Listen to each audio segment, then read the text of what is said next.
All right, good morning, everyone, and welcome to Coffee Chats. My name is Jordan Gentry Nelson, and I am the Director of Programming at Big Medium.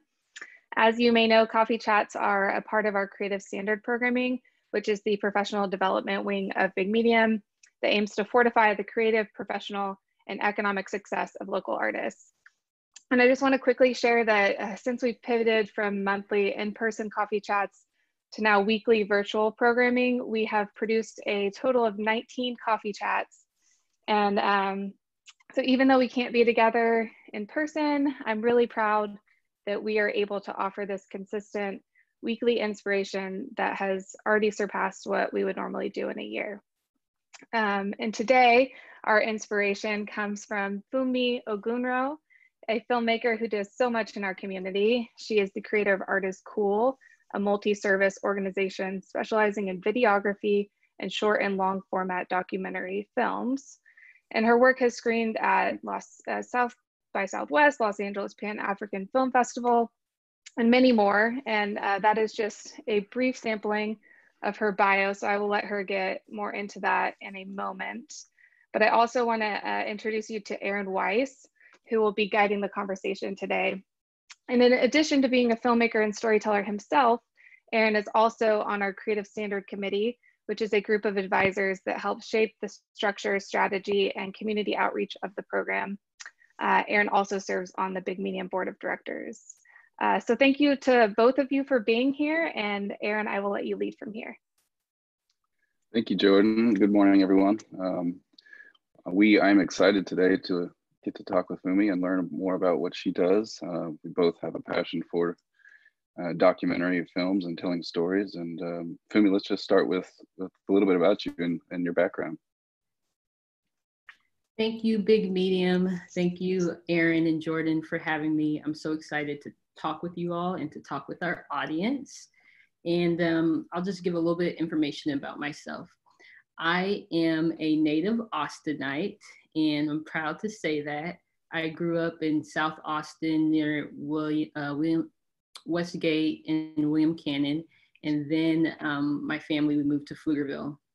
But while we lived in South Austin when I was younger, my family spent a lot of time in East Austin because my dad's business was in East Austin for over 20 years, and my mom's nonprofit, Outreach Productions, was based on East 11th Street, a historic street for the Black community.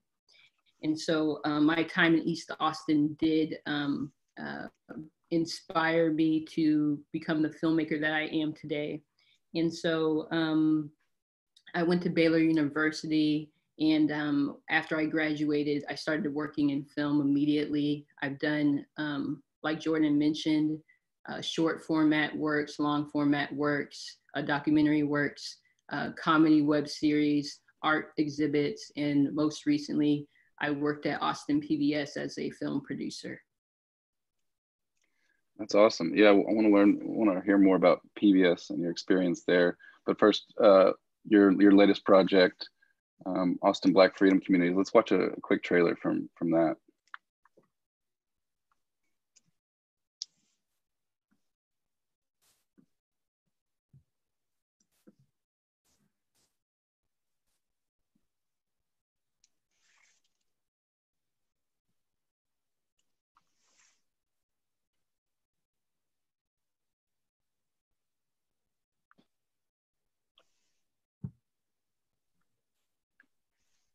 I don't think we're hearing sound. Yeah, I don't think there's audio, Jordan.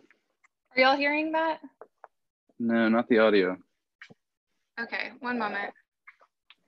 While we do that, I can talk more about, give an intro to the film, if that's okay. Yeah, that'd be great. Yeah, so Austin Black Freedom Communities is the latest project my team is working on. And like I said earlier, growing up in South Austin, but spending a lot of time in East Austin really inspired me to do this documentary. And basically, well, let's see here.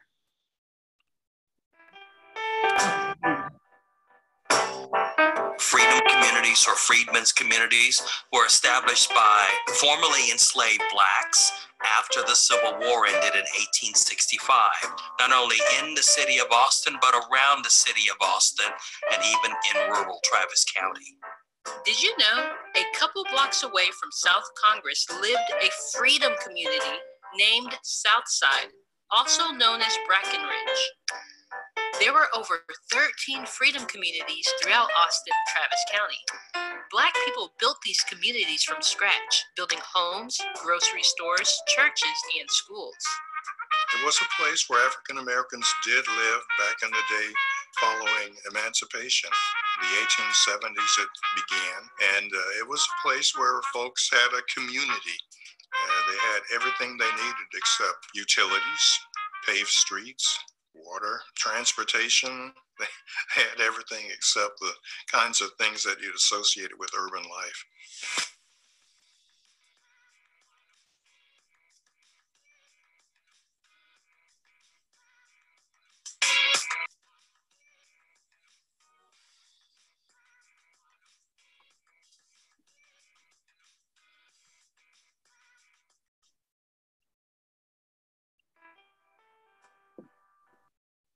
That's awesome. I'm super excited about this project, not only because it looks beautifully put together, but because growing up here in Austin myself, we don't know about many of these communities. Can you talk about how this project came about?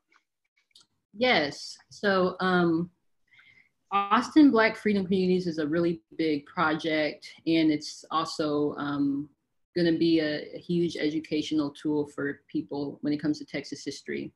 But basically, let me explain what a freedom community is. So after the Civil War ended in 1865, Black people here that were formerly enslaved created communities, sometimes near the plantations that they were previously enslaved at. And so oftentimes they were, they bought land from their former slave masters. And so they built communities all throughout Austin. This was north, south, east, and west. And like in the trailer just stated, there was a freedom community near South Congress that we called Southside or Brackenridge. And so these communities of Black people were more often safe spaces. They built entire communities with little resources. And so oftentimes they built churches and schools, homes, some of them had stores. And I think it's important to know that, you know, these communities existed all over Austin. A lot of people don't know that. A lot of times when people think of Austin, they think that Black people were just in East Austin. But before that happened, before Black people were displaced and pushed to move to East Austin with the 1928 plan, which we can talk about later if we have time, Black people lived everywhere. And they created communities with, like I said, with little to no resources. With this film, we want to speak with historians, archaeologists, some descendants from these freedom communities, so that we can give a whole picture of what Austin used to look like. Because Austin history is, or Black Austin history is Austin history. So I feel we really need to tell this story. Absolutely. Are there any amazing stories that come to mind that you want to share? Well, I want to just shout out my team, because Stephanie Lang, who is the creative producer on the project, has done a lot of research, and she's the one that told me, really taught me about a lot of these freedom communities. And the stories, recently, here's a good story. Stephanie and I, last year, we were in the Southside Freedom Community. So it's like a block away from South Congress. And there's a home there that still exists that belonged to a former gentleman that was a part of the Southside Freedom Community named Robert Stanley, who was a stonemason and laborer. And so his house is still there. They've since renovated it, and it's now an Airbnb. And there's a historic marker there. So we went inside the house about a year ago, and we met the gentleman that owns the house. And he showed us the house. He showed us how he renovated it and everything. Mind you, this house was built in the early 20th century. So he brought us inside the house, and he was like, "Oh, this might be helpful for you." and he brought us some old pictures of Robert Stanley, old tattered black and white photos that, you know, date back from a long time ago. And so he gave them to Stephanie and I, and Stephanie took them to the Austin History Center. And so there's a lot of stories like that that will probably come to light. And it just shows that there's so many pieces of history that people don't know about. And there's photos, there's artifacts that we need to collect and we need to preserve. And so this documentary is a form of oral history and oral preservation, and also an educational tool. That's so fun. It seems to put this together. Have you done anything historical like this? Are there specific challenges that you're facing because of it? Well, digging up the information takes some time. Sometimes there's inaccuracies when you're doing research. One person or one article might say something else, but then you interview maybe a descendant and they say something differently. So that's why our team is spending over a year doing developmental research so that we can get the facts right. Because this documentary is really going to be a comprehensive overview of early Black history here in Austin. And so we really got to get the history right, which is why for the remainder of the year, we're doing research and we're raising money for the documentary. So we're not shooting yet until 2021 or later. And if you would like to donate to the fund, you can go to artistcool.co and make a donation on GoFundMe for the documentary. Yeah, you can find the trailer there too. And I donated, and I'm excited to see this come to life. So not even shooting till next year. Are you is there a sense of urgency? Are there people that are older that you're worried about losing some of their stories from? Yeah, that's a great point. A lot of the people we're interviewing are older. And so luckily though, Stephanie Lang and Rachel Winston is an archivist at UT, and she also does a lot of work outside of UT regarding oral history preservation. Stephanie Lang as well works at UT, but she also does she has her own business doing a lot of this work. And they've been doing interviews with Black people here in Austin for the past 2 years. And they actually are the ones that inspired me to create this film with them. So luckily there's already people out here doing the work. And so we're all just gathering this information. That's great. I want to let people know that we're going to save time at the end for questions. And if you have any, you can put them in the Q&A box or in the chat box, or you can raise your hand when it's time. We'll do that in about 30 minutes. What else is important to know about Austin Black freedom communities and the project you're working on? Well, I think it's important to highlight that, as I said, well, let me explain a little bit more what inspired the film that I think people should know about. Like I said earlier, both of my parents are entrepreneurs, and they had businesses in East Austin. And so growing up in the 90s and 2000s, I was always in East Austin, always on historic East 11th Street. My mom's business was on East 11th Street. My dad's business was on Manor and Loyola Road. And so I always would see Black people just all over, throughout East Austin. And I never questioned it or wondered why Black people were in East Austin. I just was like, that's where Black people live if you come to Austin.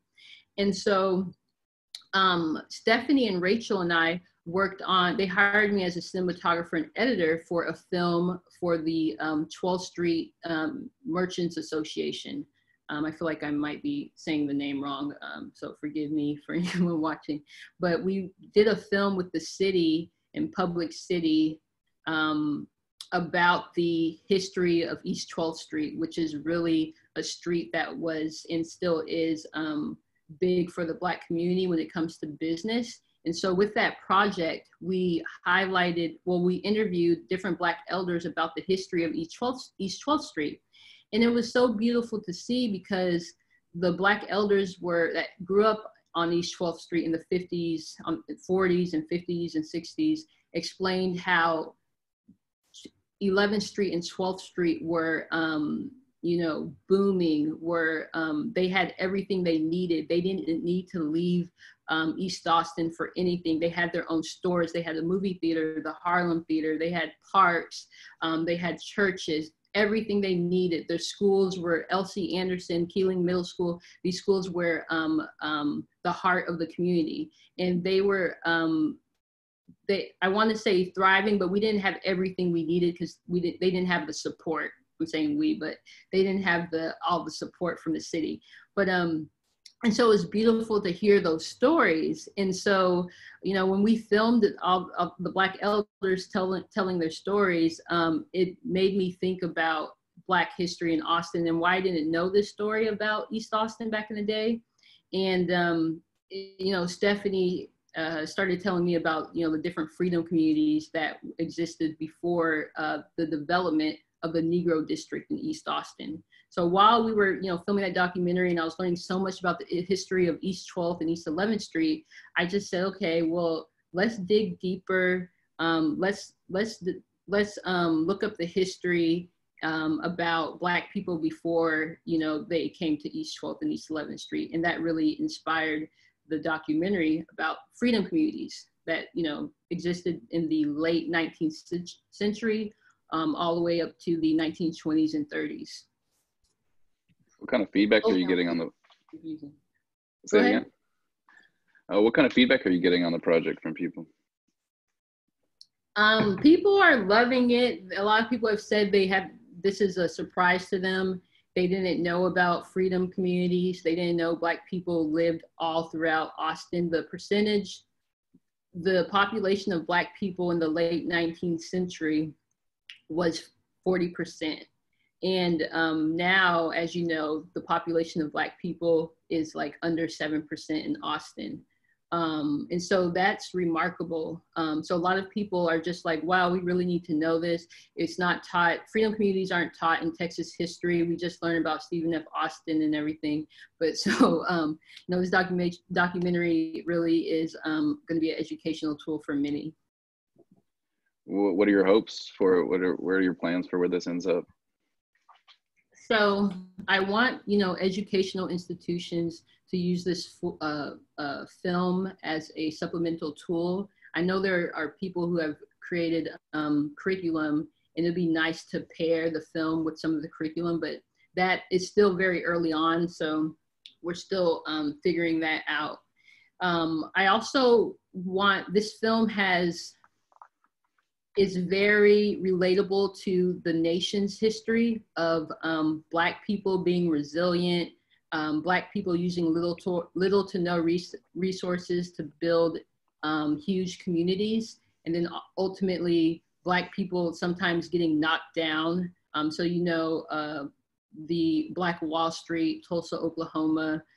This is a theme that's common throughout our nation's history when it comes to Black people and building communities. So this film has nationwide appeal, and we would like to get national distribution and see the film on Netflix or HBO or PBS, so that we can get the story out. Because when people think of Austin, they think it's, you know, the coolest place, and it is a great place. You know, the nature, the outdoors, Lady Bird Lake, they think of South by Southwest, they think of ACL, they think of UT and football. But I feel like we don't think about Black people that much when we're talking about Austin. So I'm just bringing the light on us and bringing up this history. That's great. Yeah, I feel that people who move here should almost get an orientation about Austin to know how we ended up where we are, and this would be a great part of that orientation. Mm-hmm. So does this feel like a culmination of your work up to this point to tell these type of stories? Does this fall in line with the types of stories that you usually tell? Well, I really, the past few years, I've learned that I really like documentary work, and so I've been doing documentary work for the past few years. And like I said, the documentary on the history of East 12th Street and Black people and businesses on East 12th Street led up to this documentary that we're doing now. I mean, it's a feature-length film, it's much longer than my other works. And yeah, definitely, I think all my work has inspired this this doc. That's great. Well, switch gears a little bit. I know you've hosted some art shows in the past. Can you talk about those events that you've helped curate? Yeah, so my company is called Art is Cool. You can visit it at artiscool.co. And I started it in 2015, 2016. And really the goal was to bring exposure to artists of all mediums. So, you know, painters, filmmakers, everybody that creates art. And I was thinking, oh, I want to create a art series, a web series about artists, or, you know, a documentary series about artists, and pitch it to Netflix. That was the original idea. And I was like, Art is Cool. That's the name of it. And so I started interviewing different artists. Beth Concetta-Rubel is a big artist that I really enjoy. She's now in California. She has a Brown Paper Bag series, so y'all should check that out. But I started interviewing different artists, and it was a web series on YouTube. But I said, okay, I want to get more exposure. I want to bring more exposure to the web series. So I'm gonna pair it with a exhibit. So we had the web series, and then we had the exhibit. So you can, so basically, I remember the Salvage Vanguard Theater on Manor Road, which is no longer there, sadly. We had our first show of several artists, Lakeem Wilson, Beth Concetta-Rubel, and a few other artists. And so the idea is that you come into the theater, you sit down and watch the web series, and then you go out and look at all the art. It was really cool. It was a really great concept. And so from then, I continued doing art exhibits. You know, I collaborated with Big Medium on the East Studio Tour, and we were on the East Studio Tour for a couple years. I had exhibits at the Diedrich Hamilton House on East 11th Street, which is a historic home, Black home. And yeah, it was beautiful. People come in, view the art, have a little sip, some little hors d'oeuvres, buy some art, buy original art, buy prints, and it was a good time. And so from that, it's just evolved. I still do art shows, not as much now, but Art is Cool also encompasses my film production company. And so is Art is Cool mostly just you, or do you have partners in this? I collaborate with different people on projects. So yeah, I bring in different people with Art is Cool to kind of help with the mission. And you did a series about 10 things artists can't live without. Can you talk about that?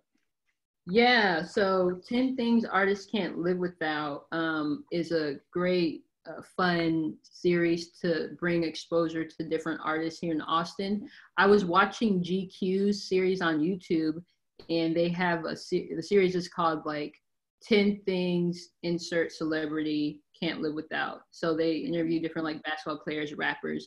And I thought it was fun because, you know, they would be like, all right, so this is my leather bag that I put my stuff in. This is my, you know, my phone, or these are my shoes. It was just fun. I like watching stuff like that. And I was like, you know what? I want to interview artists here in Austin, and I want to see what they need to create their art. Like, what are the 10 things they can't live without that help them create their art? And so I just started interviewing different artists that I know, that I admire. And it's now, we have like over 30 episodes. Wow. And you can watch it on Instagram. My Instagram is @ArtIsCoolSeries. Maybe I can be putting this in the chat box as I'm talking. Oh, okay, thank you, George. So yeah, you just, you know, I've interviewed so many really cool people of all different mediums: photographers, graphic designers, painters, sculpture artists, like everybody. It's been a lot of fun. And I'm still interviewing people remotely, so through video. So there's a link in my bio, and you can click on that to watch it. There's a link in my Instagram bio to sign up to be featured. Sorry, I'm like thinking of 1,000 different things.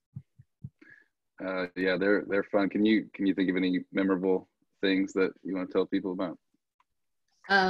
So David McClinton, who's an amazing artist here in Austin, I interviewed him, and he gave us a lot of history regarding like his family's history and then being Black in Austin, Texas. So it was really cool for him to like show his amazing artwork and then kind of pair it with a history lesson. So it was super educational.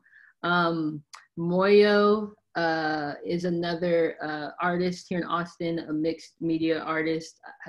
I think that's how he refers to himself. I could be wrong, but he does, you know, he directs videos, he directs films, he's a photographer. And it was nice to just see what he created with. So his interview's up. And then Mama Duke is a rapper here in Austin, and she was just hilarious. So I encourage y'all to go watch the Mama Duke episode on my IGTV at Artist Pool series. That's great. You worked for KLRU until recently. Can you talk about some of the projects you worked on there and what you learned maybe? Yeah, I want to like give a little side story before I get into my work now, but related to Austin PBS, formerly KLRU TV. So when I first graduated from college, I decided I wanted to create a children's show called Funmi and Friends, which is like Sesame Street. It's me with some puppets, and we're talking about nutrition and health. It's really cute. And so I didn't really know what I was doing because, you know, I didn't have any film experience. I didn't study film in college. My degree was in international studies, actually. But I was inspired through a job at I had in college to create this series.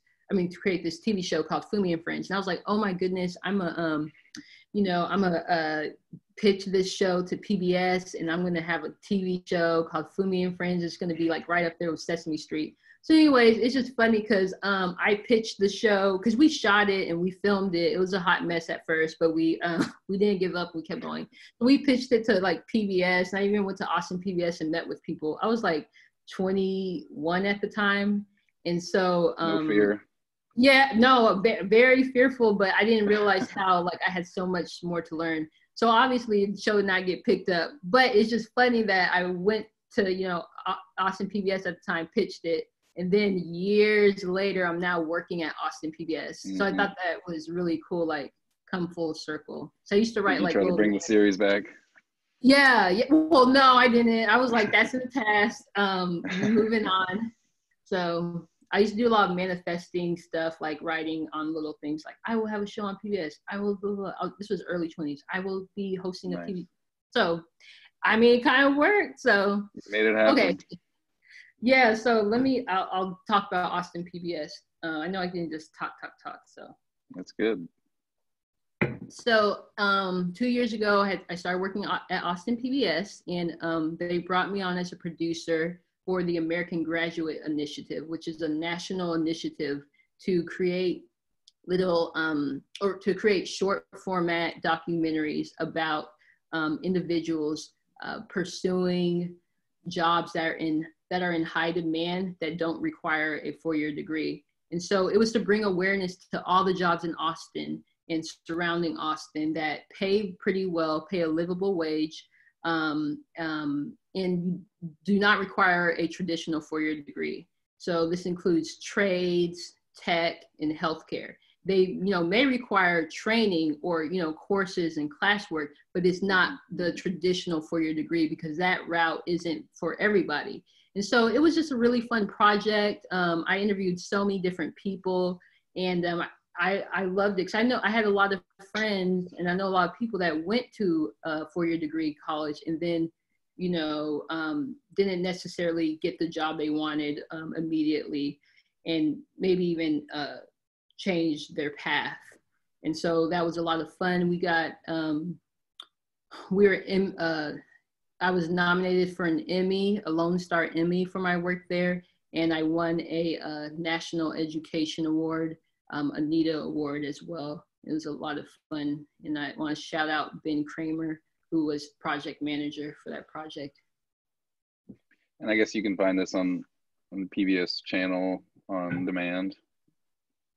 Yeah, you can. And you can also go to austinpbs.org /American Graduate. my videos are further down because I'm no longer at Austin PBS anymore. So someone else is now taking over the project. But I love working at Austin PBS. It's a great environment, great working environment, very laid back, chill. I learned so much there.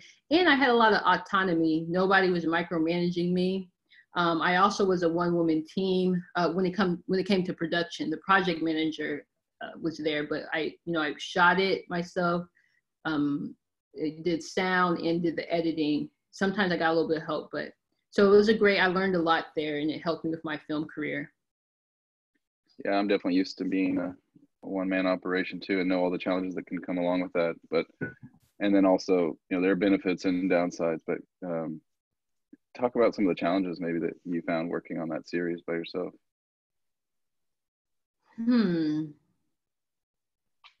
Sometimes it's great to be able to work by yourself, but I also think it's great to work with other people because like they say, two brains are better than one. It's good to have people with a different perspective.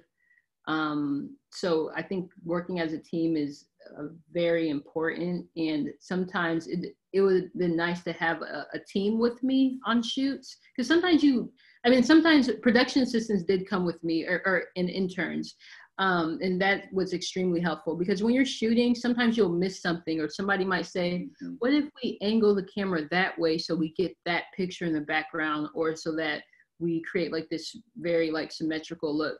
Like you can be talented and creative, but sometimes somebody else's eye will like help you see something differently. So I think that's one thing. I think working in teams is very important, but I also value being able to learn that. I value the fact that I've learned how to do so many different things that helps me overall as a filmmaker. Yeah, I've definitely done a lot of work alone, but I think film is naturally a collaborative endeavor, and I feel like when you collaborate, it's not just twice as good. It's exponentially better when you have someone bouncing ideas off of and looking at catching things that you don't catch. I want to add to that, but you can. Yeah, go ahead.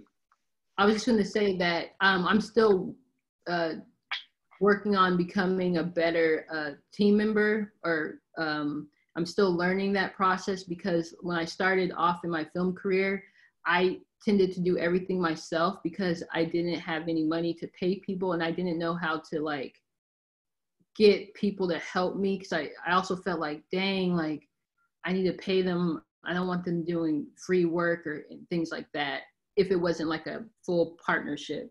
And so I've learned a bunch of stuff on my own, like editing. I would just go to YouTube and learn. I wasn't that good at first, but I just kept going, and then my skills improved. Same with shooting. I got a camera. I didn't know what I was doing. Lighting was off. I had to learn about aperture and the shutter and things like that. And I learned a lot through YouTube and trial and error, a lot of trial and error. And then I want to shout out my mentor who's at Austin PBS, Michael Emery. He was my mentor for a while. Shout out Justin Humphrey, a filmmaker. Justin Humphrey would bring me on shoots and I could shadow him. I would reach out to different filmmakers, ask if I could shadow them. A lot of people would not respond or say no, or not say no, but just like would give me a runaround. But Justin Humphrey and Michael Emery helped me out. But yeah, because I did so many things on my own, it was hard for me to start working on a team and learning how to delegate and learning how to like work with each other, because I was just used to doing everything by myself. So I think it's important to learn how to work with others. I'm good now, but I'm still learning. Yeah, and communication is key to that. Now that it's been a little bit of time since you left Austin PBS, looking back, what do you think you've learned or taken away from that time in your life? I learned a lot about working, although I didn't have like a production, like a film production team at Austin PBS. I did have a team for American Graduate. And so, working with my project manager, I learned a lot about communication, when you're trying to convey your thoughts about a project and, emailing back and forth and just professionalism. And so that has helped me moving forward, because we worked with a lot of community partners. We worked, with a bunch of people, ACC, AISD, the city of Austin, for the American Graduate Series. So I was, interacting with a lot of people, organizations in the community. And so that helped me with, communication and vocalizing my ideas.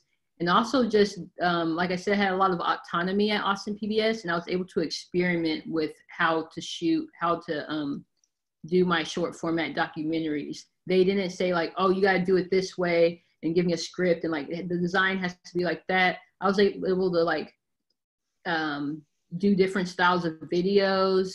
I learned how to do a lot of motion graphics and light animation, kind of, not really. I'm not going to say I'm an animator, so maybe more like motion graphics design.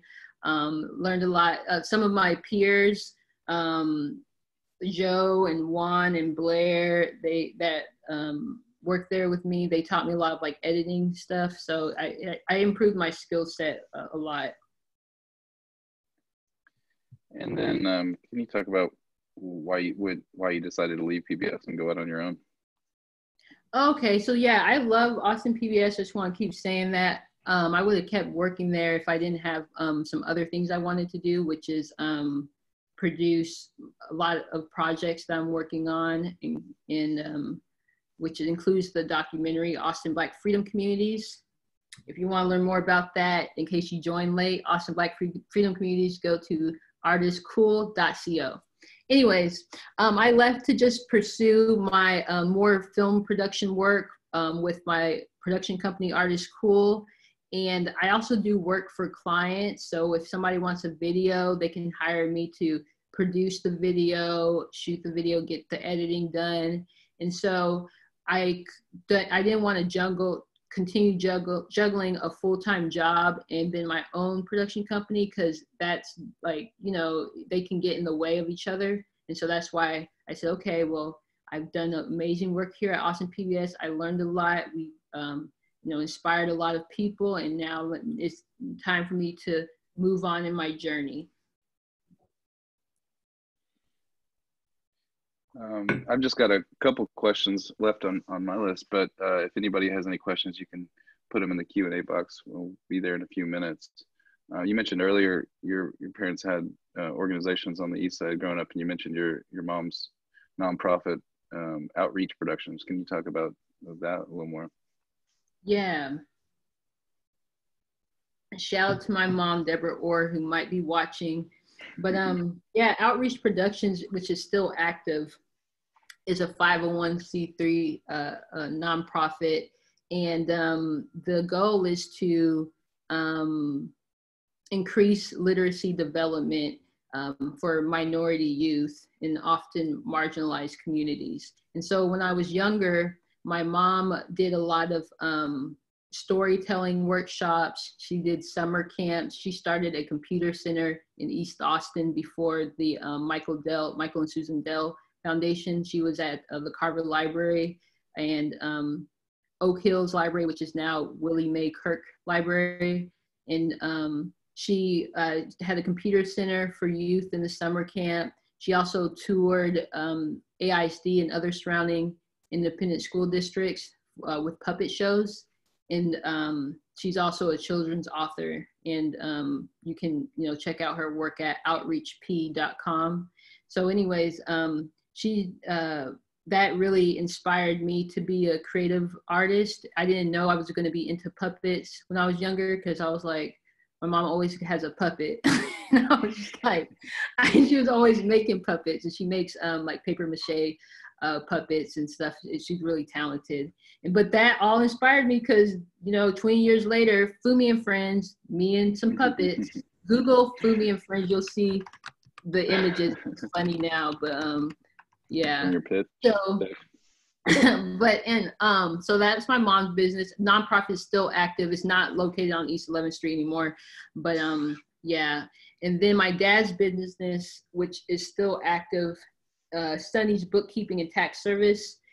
Y'all, if you need your taxes done, but he's an accountant, and you know, my dad's an entrepreneur, so he's inspired me to be an entrepreneur. My dad's very hardworking, and his business was on Manor Road in Loyola for like over 30 years, and he just moved to Cameron Road over across from like Luby's. So yeah.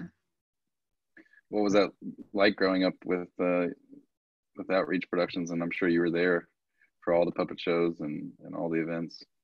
It was fun. We always had something to do. You know, they talk about the summer learning gap between students in more affluent neighborhoods or middle income neighborhoods and students and kids in low income areas. So, you know, during the summertime, because students are no longer in school, oftentimes if you don't have access to summer camps and things of that nature, you lose some of those skills, reading skills, math skills that you attained during the school year. And so sometimes lower income students might start off behind. And so during my life, I was always with my mom and my brothers and sisters, and we were always learning. We were always in the summer camp with her. So we were constantly learning throughout the year. We didn't have any gaps. You know, we were always doing like poetry workshops, computer center camp with my mom. So I'm grateful for that. Sounds like a lot of fun, keeping your summers busy. Mm-hmm. Marie asked a question. Freelance filmmaker who's new to Austin, do you have any advice on how to get into the filmmaking scene and how to start collaborating and working here? Yes. I would say to start networking with people. Right now, even though we're doing a lot of things remotely and virtual, I would start reaching out to people that are doing similar work and maybe collaborating on projects. Also join a lot of different filmmaking groups on Facebook, and there's a group called Thrive on Life that I'm a part of. You can Google that, but they're a group of filmmakers here in Austin. Also keep doing work, even if you're not getting hired for a project. Create your own project. You can collaborate with people that you think are interesting. And do a documentary on them, because a lot of times professional photographers and videographers get hired because someone saw their awesome personal work, their passion projects. And so that when you create really good work, other people see it and they might want to hire you, or you might find people to collaborate with because they saw your personal work. Yeah, that's great advice. If you do something that you're really passionate about and put your energy into it, then people will see it and hopefully hire you to do more work similar to that. Yeah. I have some more advice is just try to get involved with the community. Do a project for a nonprofit or join a nonprofit board, and then you'll meet people and all be working on a cause that you believe in, and then people will just know that that's what you do for a living and hopefully hire you whenever they need that type of work. Yep, I agree. Do you have any other words of wisdom or advice for the Austin artist community?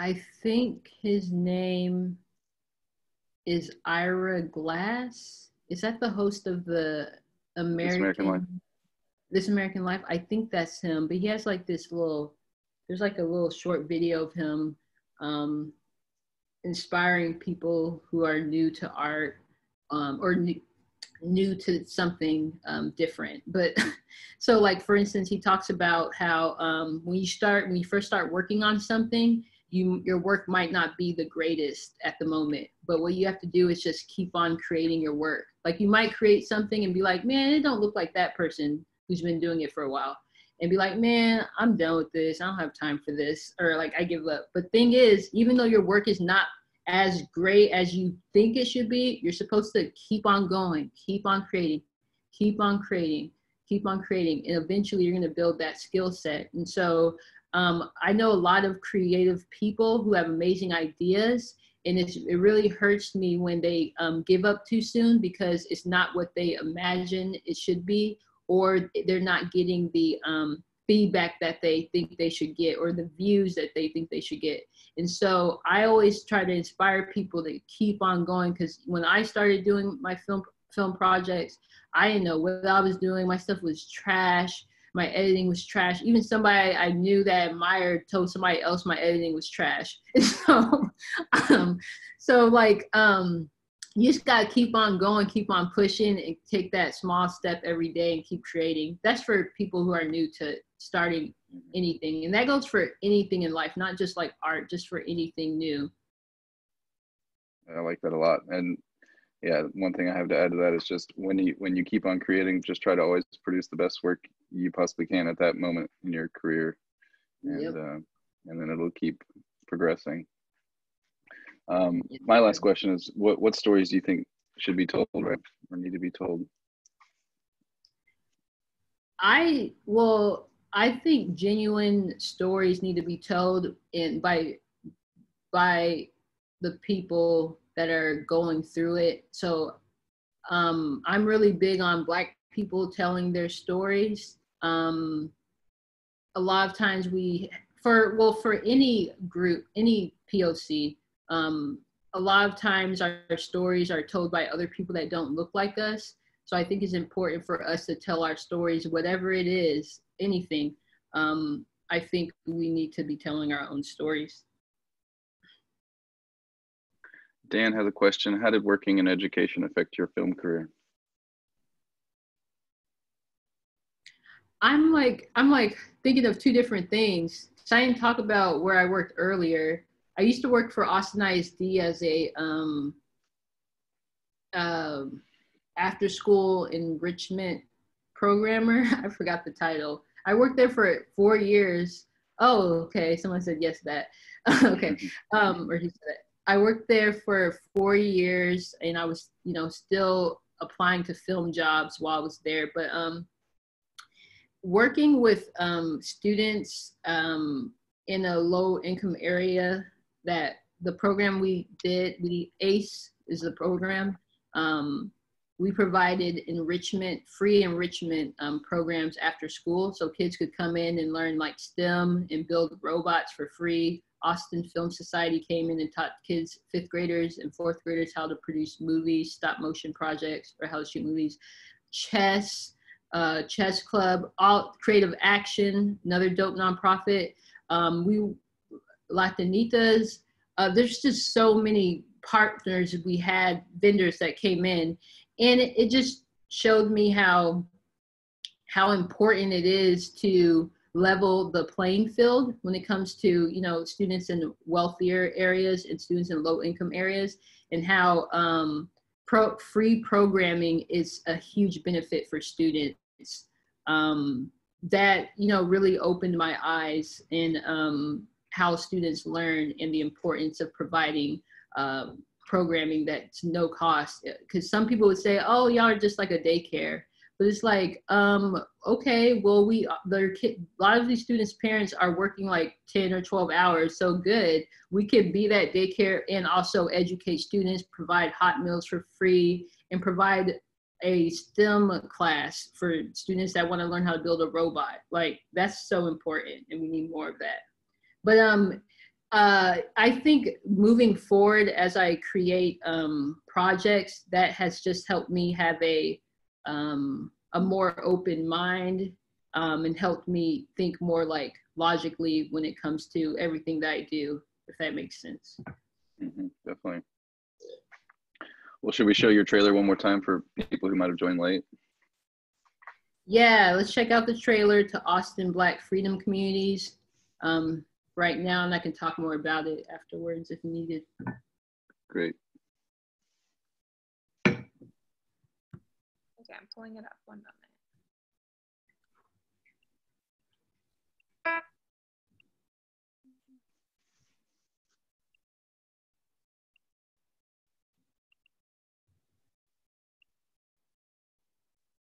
Okay, can y'all see my screen?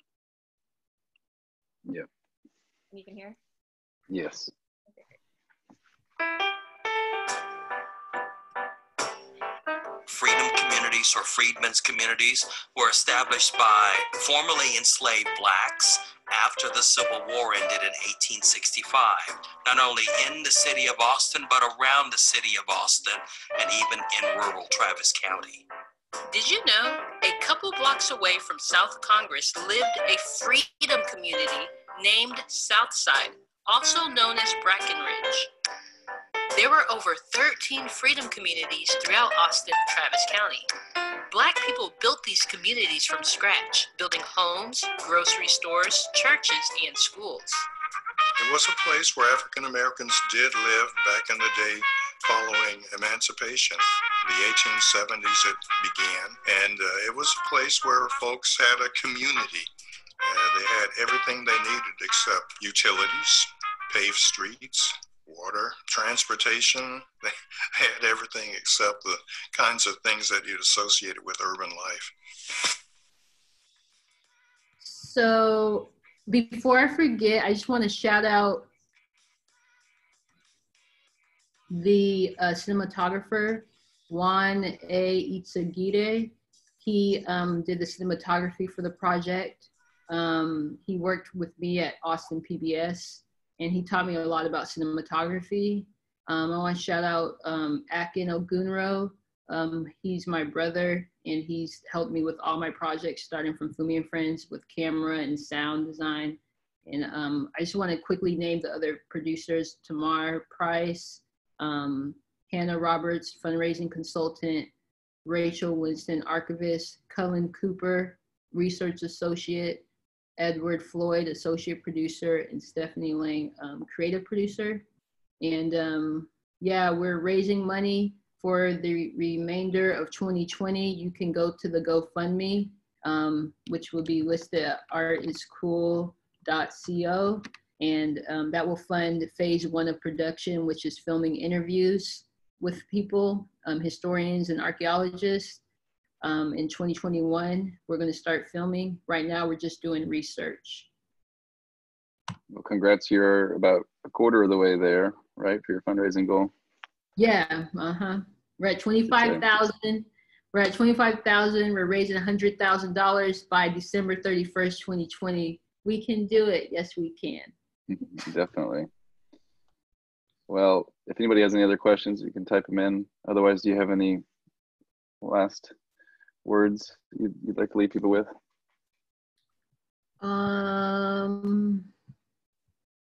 Let me see. Someone have a question. Someone said, yes, you can. Yeah. I'll shout out to Sonia. I mean, you can view more of my work at artiscool.co. Check out Nneka The Uber Driver. It's a web series I did with Nneka Izuebu, and it's about a Harvard, Nigerian-American Harvard graduate, and who becomes an Uber driver. We shot that a few years ago. It's a really funny comedy series. So, you know, I do comedy too. So I'm trying to think what else. I think that's everything. We covered a lot. Yeah, I'm like, I could keep going, but I don't want to keep on, you know. Well, thank you for your time and telling people your story. Thank you, Aaron, and thank you, Jordan, thank you, Big Medium. I really enjoyed this chat, and this has been amazing talking with you and the audience. I do see a question here. Should I answer that really quick? Yes. So Guess Who's Coming to Dinner is a short film I did back in the day, a twist on the original Guess Who's Coming to Dinner film. It's not online, but if you want to email me, I can send it to you. It's just a little funny short film. My email's in the chat. Great. I want to thank Jordan again for being our fearless leader at Creative Standard and all of these coffee chats and workshops. Thanks, Aaron. Thanks to both of you. That was a great conversation and again, very inspiring. So we hope to see everyone who attended. Thank you for coming next Thursday for the next coffee chat. You have one more thing for me? I just wanted to say really quick, I want to shout out my community partners just for a quick second, just really quick. Six Square is a nonprofit here in Austin. I always collaborate with them. They're a partner on this film. Austin Area Urban League. Big Medium is a partner for the film. Thank you. Austin Justice Coalition, Raising in the Sun, Algo, Black Film Geniuses, Boss Babes, Austin Revitalization Authority, Austin History Center with Austin Public Library, Houston Tilliston, of course, Outreach Productions, my mom's nonprofit, and Austin PBS. We have great partners. I just want to say thank y'all. Those are some great partners. Okay, well, thank you, everybody. Yeah, thank you. Thank you, everyone. Bye. Bye.